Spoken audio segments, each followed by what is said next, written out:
Olá pessoal, bom dia, tudo bem com vocês? Vamos fazer hoje a correção dos exercícios sobre conjunção que eu passei na aula passada do livro de vocês. A primeira pergunta é: a qual gênero textual pertence o texto? O texto pertence ao gênero textual poema. 2. Qual o sentido expresso pela conjunção destacada no fragmento a seguir?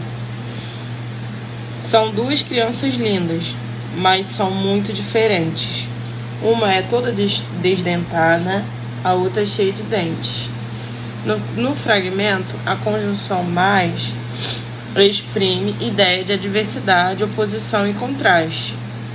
3. A rima é um recurso estilístico muito utilizado nesse gênero textual. Com isso em mente, retiro do texto um exemplo de rima. É uma resposta pessoal, vocês podem ter colocado outros exemplos, né? Mas uma resposta, né? Um exemplo de resposta seria diferentes, identes, desdentada e descabelada, que são palavras que combinam, né? Que rimam. Explique com suas palavras o título do texto. Resposta pessoal. 5. Elabore uma sentença para cada tipo de conjunção coordenativa e subordinativa. Também é a resposta de vocês. 6. Considere este trecho. A lista poderia ser enorme, mas vou ficando por aqui, pois entre escrever e publicar, há tempo suficiente para que tudo o que eu disser caia em desuso. É dito e feito. Assinale a opção em que a conjunção poderia substituir o vocábulo em destaque sem modificar o sentido da frase. A número 6 é a opção E, porque no contexto em questão, mas e todavia são classificadas como conjunções coordenativas adversativas. Da 7 em diante fica o gabarito das questões para vocês. E vamos para o exercício sobre conto popular. Pergunta de número 1. Com suas palavras, explique o que é um conto popular. Os contos populares são narrativas curtas, ficcionais, que são passadas de geração em geração. Normalmente, esses contos falam de costumes, superstições e crenças de diferentes tipos. 2. Que outro nome recebe os contos populares? Os contos populares são também chamados de contos folclóricos. 3. De que maneira os contos eram transmitidos de geração em geração?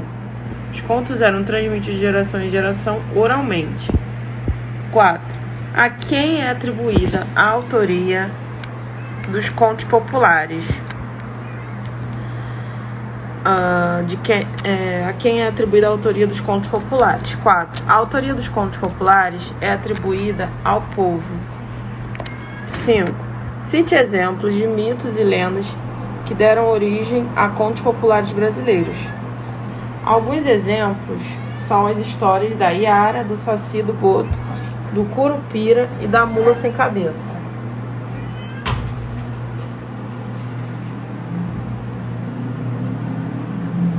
Número 6.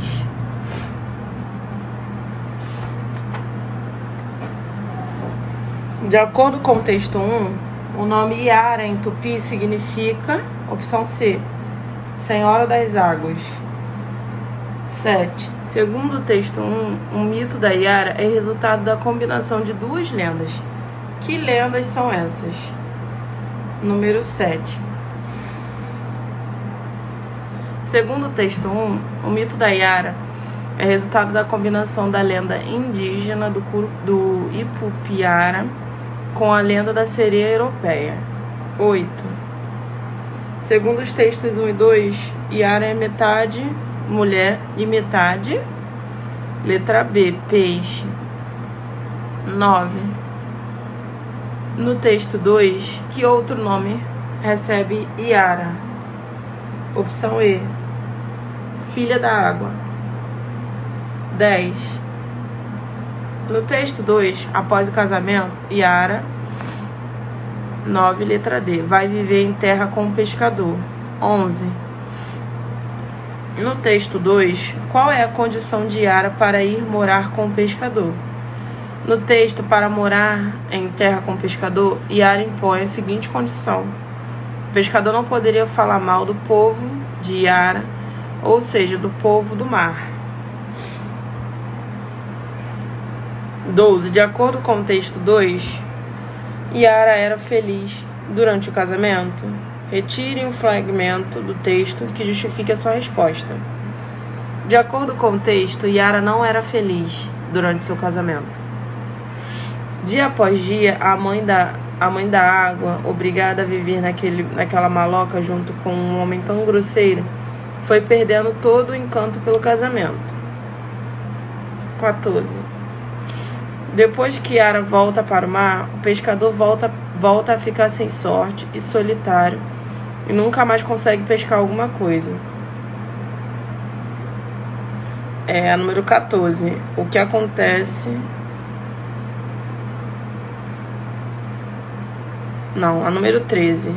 Na última parte do texto, o casamento da mãe da água, após o marido de Yara quebrar a promessa que havia feito a ela, de que maneira Yara volta para o mar. Essa é a número 13. Depois que o pescador fala mal da Yara, ela então ela pode voltar definitivamente para o mar. Nesse momento, uma onda gigante se forma e atinge o palácio, arrastando tudo para o mar, inclusive Yara. 14. O que acontece com o pescador após Yara ir embora? Agora sim. Depois que Yara volta para o mar, o pescador volta a ficar sem sorte e solitário e nunca mais consegue pescar alguma coisa. 15. Assinale a alternativa que apresenta um exemplo de discurso direto. 15, letra C. O que está reclamando agora? Perguntou o marido. 16. Após conversar com o pajé, o que a mãe das duas cobras faz com elas? Depois de conversar com o pajé, a mãe abandona as cobras nas margens do Tocantins. 17. Qual é o nome da irmã de Norato? Na língua tupi, o que esse nome significa? 17. O nome da irmã de Norato é a Maria Caninana. Na língua tupi, Caninana significa cobra não venenosa. 18. Considerando as atitudes de Norato e sua irmã, como eles são descritos? De acordo com o texto, Norato era uma cobra boa e sensata, enquanto a irmã era a mais vingativa. 19.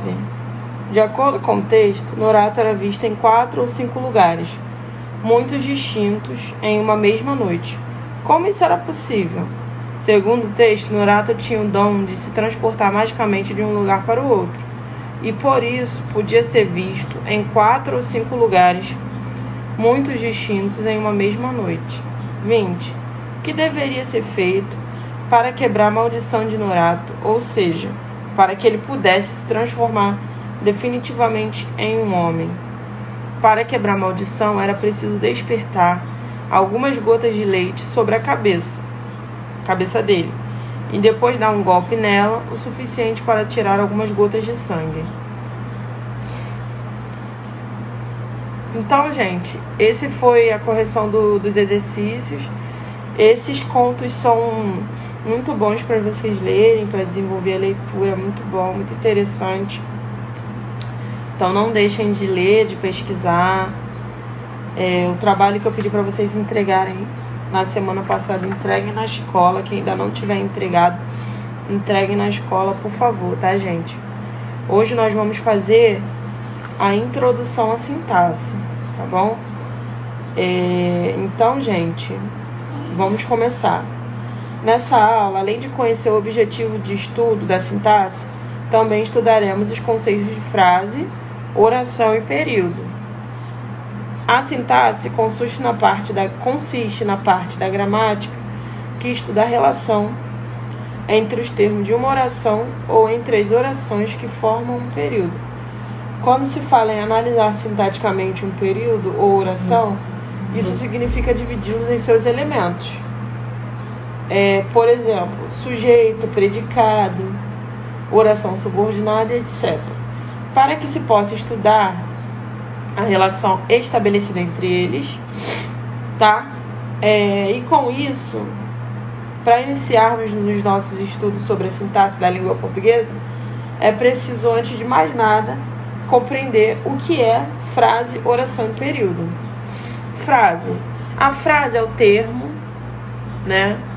Ela se refere a toda a palavra ou conjunto de palavras capazes de transmitir uma mensagem, estabelecendo comunicação. Então, a frase é um conjunto de palavras que serve para comunicar, para estabelecer uma comunicação entre as pessoas. Por exemplo, silêncio já é uma frase. Não precisa ter mais de uma palavra, já dá para entender que é para a pessoa não falar nada. Silêncio. Socorro. Socorro também é uma palavra, uma frase e uma palavra. Não necessariamente composta por muitas palavras, mas a palavra socorro já dá para entender o que a pessoa está pedindo ali naquela comunicação, que é um pedido de ajuda. Choveu muito ontem à noite. Ontem na cidade, desculpa. Choveu muito ontem na cidade? É uma pergunta. Essa frase, né, tem mais de uma palavra e também é uma frase, né, um conjunto de palavras. Nos dois primeiros exemplos, para que haja uma frase, não é necessário a presença do verbo. Porém, o enunciado da frase deve ter sentido completo. Então, para se ter uma frase, não há necessidade de ter o verbo. Porém, essa frase, ela tem que ter o sentido completo. Se não tiver o sentido completo, não é uma frase. Então, vamos lá. Frase declarativa.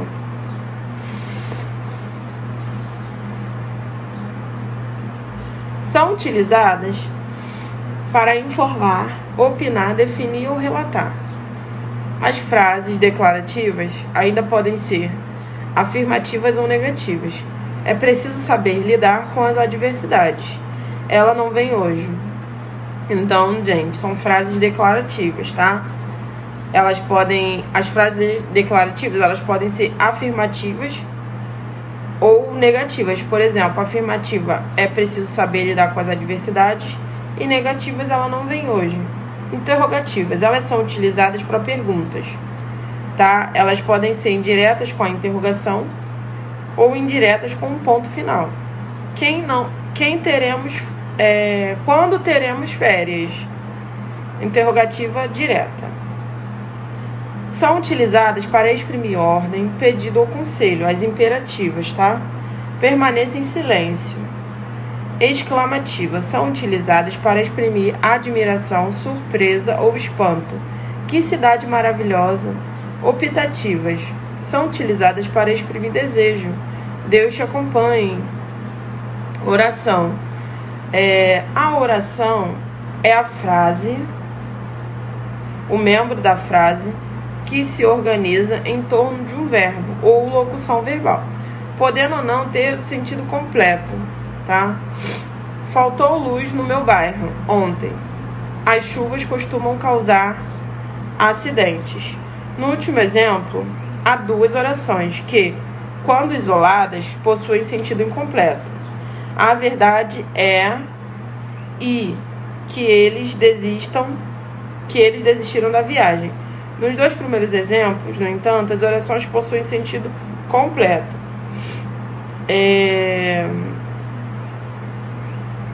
Por exemplo, as chuvas costumam causar acidentes.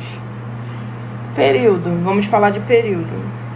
O período consiste na frase constituída de uma ou mais orações. Viajaremos amanhã. Ela disse que voltaria ainda hoje. Então, o período ele é constituído, né, de uma ou mais orações, tá? Não importa. Aí agora nós vamos ver o período simples e o período composto, tá? Vamos falar um pouquinho sobre o período simples e o período composto. O período simples, que já é uma outra aula, tá, gente? Deixa eu ver aqui. Já é uma outra aula. Falamos sobre a introdução à sintaxe. Agora, na página 69, falaremos um pouco sobre o período simples e composto, tá? O período simples, ele é formado apenas por uma oração, que recebe o nome de oração absoluta. Mariana viajou ontem. É uma oração só, tá? Período composto é formado por mais de uma oração, a depender do modo como essas se relacionam.